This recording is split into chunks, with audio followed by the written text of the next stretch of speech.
Good evening. Tonight is Tuesday, the 24th of October, 2017. I am Paul Glumaz. I work with the LaRouche Political Action Committee, and this is being brought to you in Seattle by General Welfare Presents.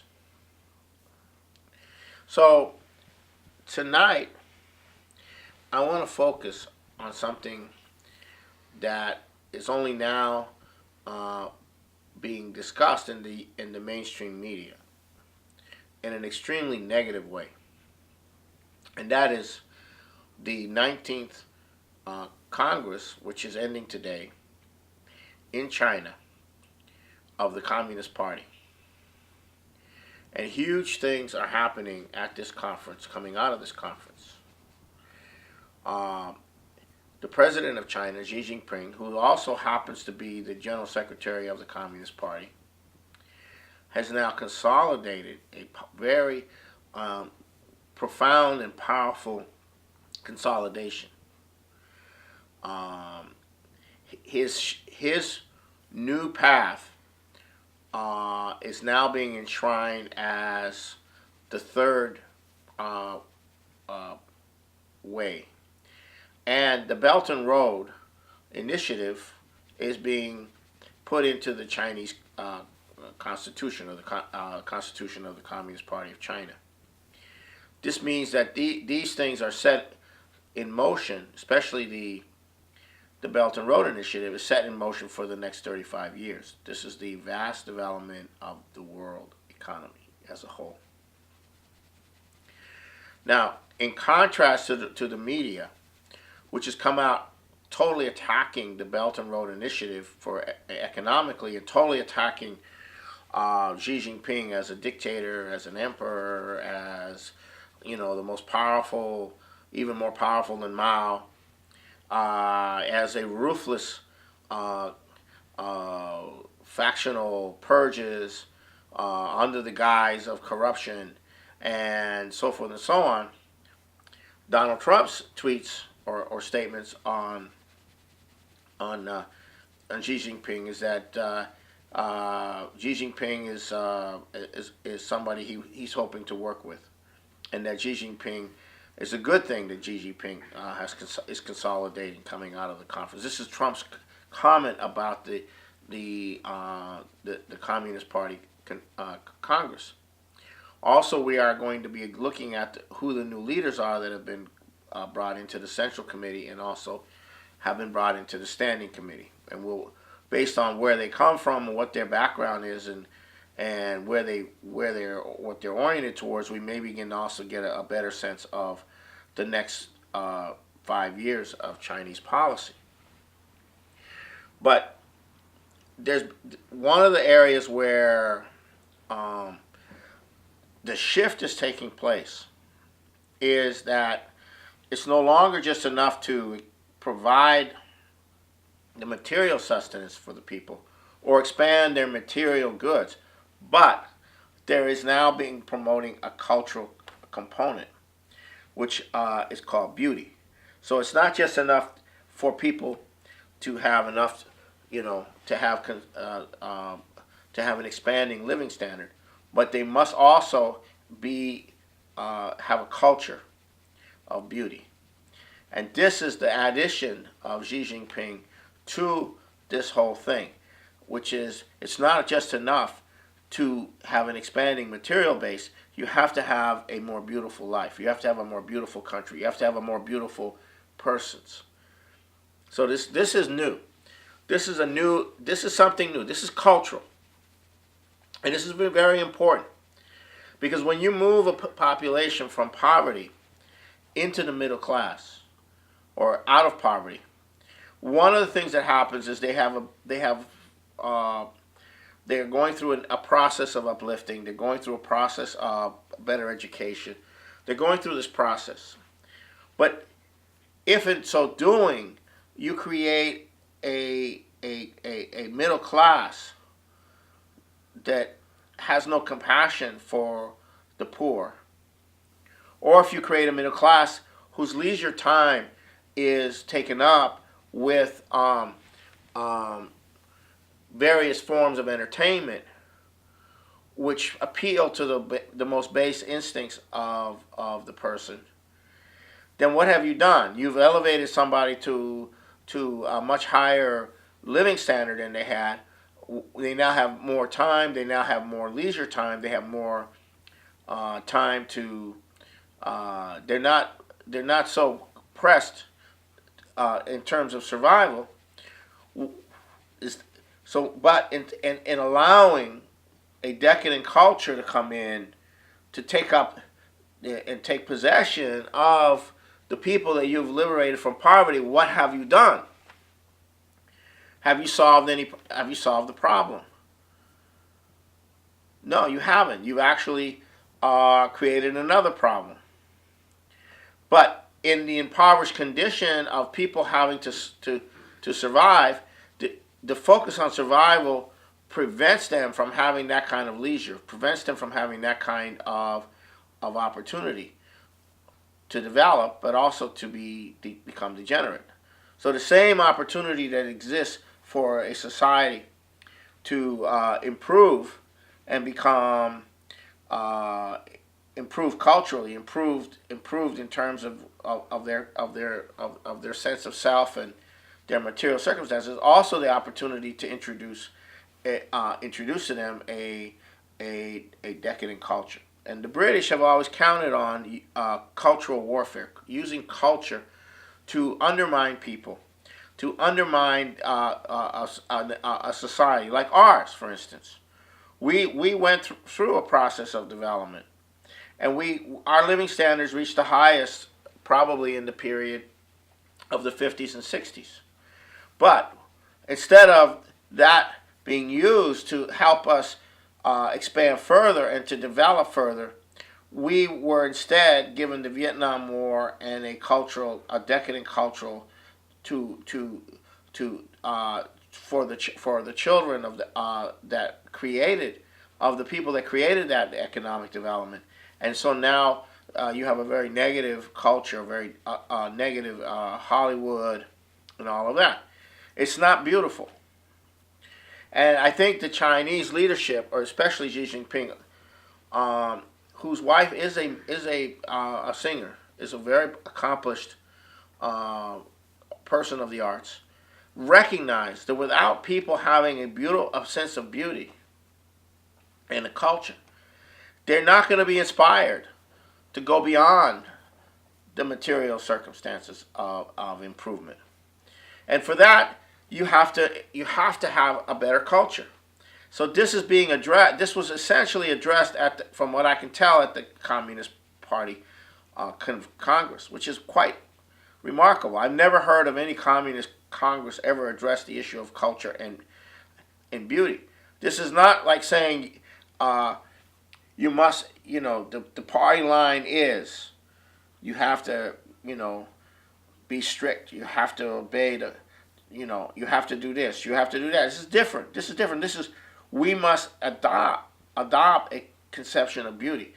And in this, he said the party's purpose is to promote the prosperity and happiness. Well, you can't have happiness in a negative, degenerate culture, no matter how prosperous you are. So this is for these things, the British are labeling Xi Jinping as a tyrant, because he's not allowing the British degenerate culture to come in. He's putting up blocks or restrictions on the internet and other things, because he's preventing the degenerate culture from coming into China. It's not about simply politics. It's about preventing the degenerate culture from taking control. And the British expected to do that. And part of what happens when you have a degenerate culture coming in to a nation whose people are living is improved, there is a tendency through that degeneracy for a increase in corruption. And that was what was going on in China. There was there was an opening to corruption when they opened up to the West, and they opened up these trade zones and so on and so forth. The door was open for corruption. About 1.3 million party members have been disciplined or are in prison or whatever. This is how massive Xi Jinping's cleanup of the Communist Party is. And this is going hand in hand with this other process.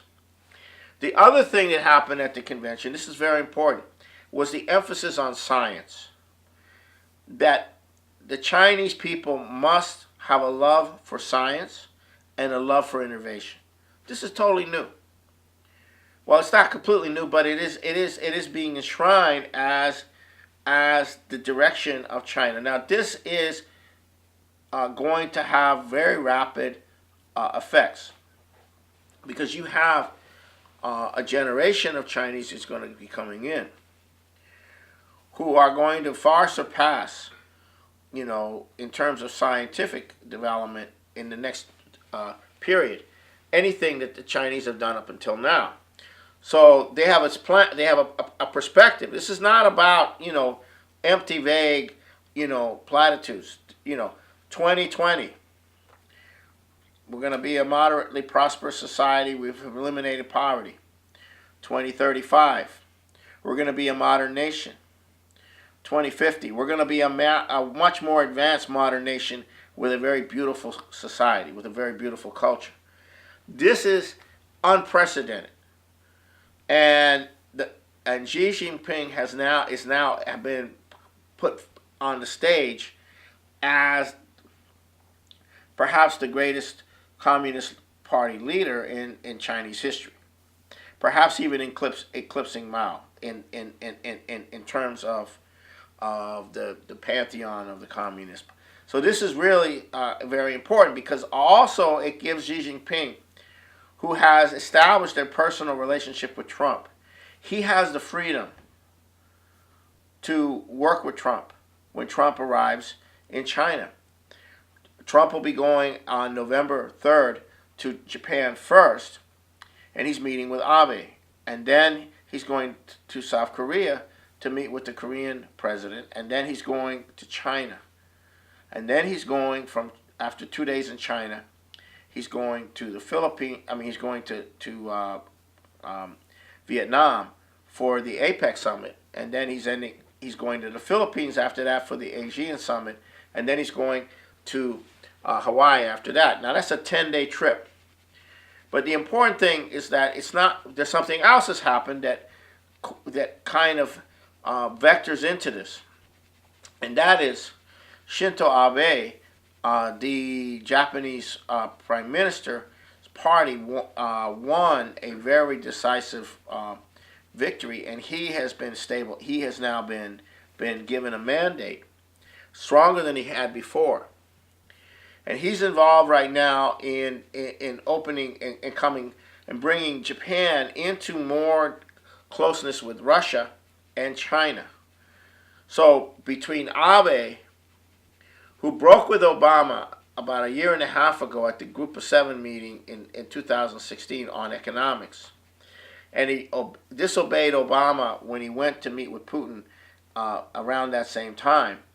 This is now, you see Trump meeting with Abe, Trump meeting with the South Korean, you see Trump meeting with Xi, and most likely Trump meeting with Putin at the APEC summit. And so you have essentially a situation that could emerge. Certain policies could emerge.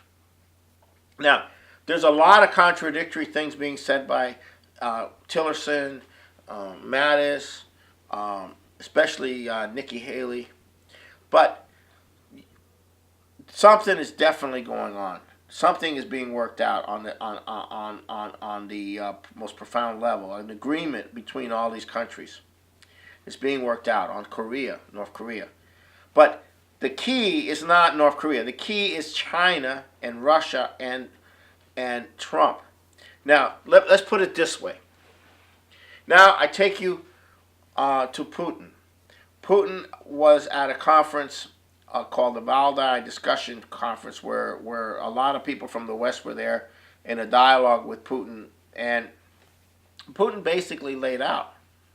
He said, "We must have a system of governance in the world where we end these conflicts, we end all these conflicts, and then we work in terms of the relationship of the mutual benefit, but we respect the sovereignty of everyone. We respect the sovereignty of everyone." Now, what Russia has been doing in the Middle East is not trying to play this game or that game or play this group against another group or say, okay, you are our allies and you guys are not our allies. You join us or you join them. He's not doing that. He brought Turkey and Iran together over Syria. And now he's trying to bring Iran and Saudi Arabia together around ending terrorism, ending all the conflicts in that area. He's also made a pitch to Israel. In other words, he's coming in to mediate and bring these forces together and use the Russian military capability to against terrorism as part of that. But this is quite significant in this respect. The Saudi king went to Moscow. The Russians are now selling their most advanced defensive missile capability. They now have an oil agreement, okay? And the Russians are bringing Iran and Saudi Arabia into some kind of diplomatic dialogue. And then today I heard, and I have to check up on this, that the Crown Prince Salman, who's really running the place, and he's next in line, he's only in his 30s, he has announced that Saudi Arabia has to go to moderate Islam and abandon Wahhabism, the extremism of Wahhabism. I don't know how I know this is big, this is huge, because Wahhabism is the religious basis for all of the Saudi madrasas internationally, the training of terrorism, and so forth and so on. So what is this all about?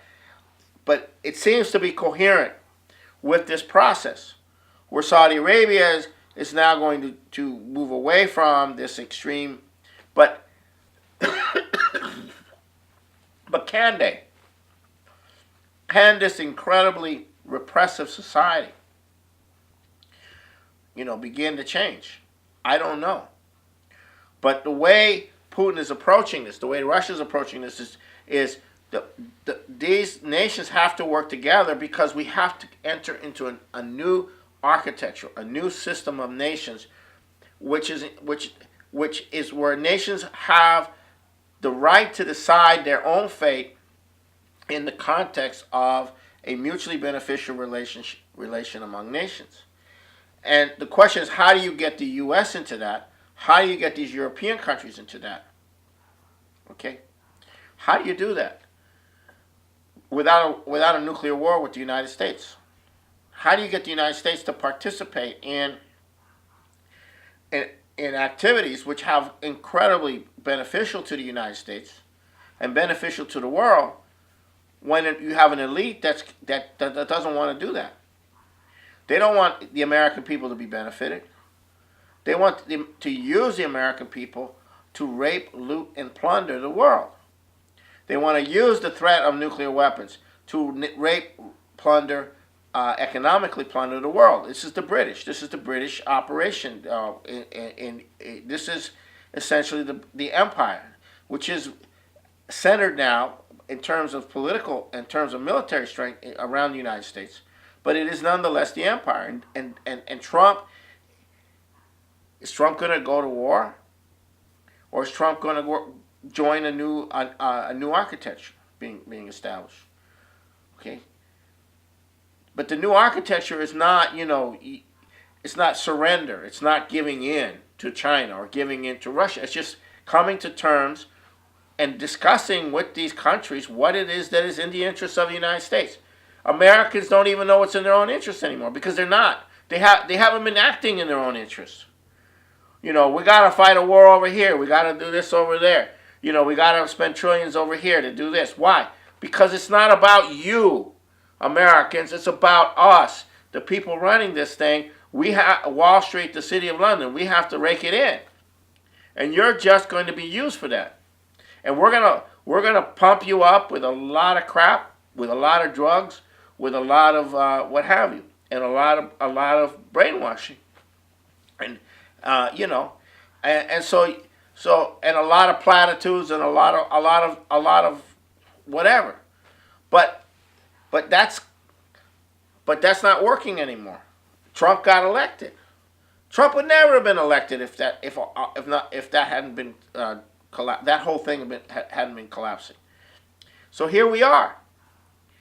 This is an all-out war with Trump to try to block Trump. What are they trying to propose? Good things? No, they're just trying to stop Trump. They don't want to do anything else. We just got to stop this guy. What is he doing? Well, he might go to war. No, you want to stop him from working with Russia and China. That's what it's all about. And working with Russia and China is not surrender. They want you to believe that, the United States is going to surrender to China. China is going to be the most powerful nation in the world.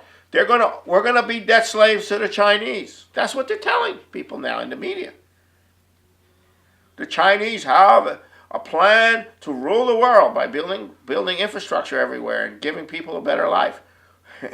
They're going to be ruling the world. Why? Because you're not going to be ruling the world anymore, you assholes. Yeah, you're going to lose control, you assholes. That's why, and so this is the situation. Now, something else is very different. It's very interesting. The Chinese, I think it's Global Times, had an extensive article on the separatist movements in Europe. And what was interesting was their comment that all this human rights, democracy, and self-determination, and all of this stuff used in the Ukraine, it's now hitting Spain. You have the Basques separatist movement, you have the Catalonian separatist movement, you have the Flanders separatist movement, you have the Lombardy and Veneto separatist movements in Italy. All these countries now have separatist movements. You have Scotland and Great Britain, Wales and Great Britain. Wow. Why? Because people do not like what's happening to them. They want to go their own way. But that's not going to work. What were they saying in the Global Times about that? Well, they're saying that if you promote this message of color revolutions and of democracy and everything, one of the problems you're going to get is separatism. Now, we know, however, I know from studying this for many decades that the separatist process is part of the process of breaking down nations, and it has been promoted over a long period of time. But now it's being activated to undermine. Why? To undermine Spain, to undermine Italy, to undermine France, to undermine. Why? Because they're afraid these countries, if they have some sovereignty and they're not completely being destroyed by separatist movements, then they will work with China and Russia and economic developing the world. They will the Belt and Road. So the separatist movements are being launched everywhere now, or they're not necessarily being launched, but they're being promoted. So this is where we are. And this whole battle around Mueller and the FBI is picking up. We have GPS Fusion refusing taking the fifth.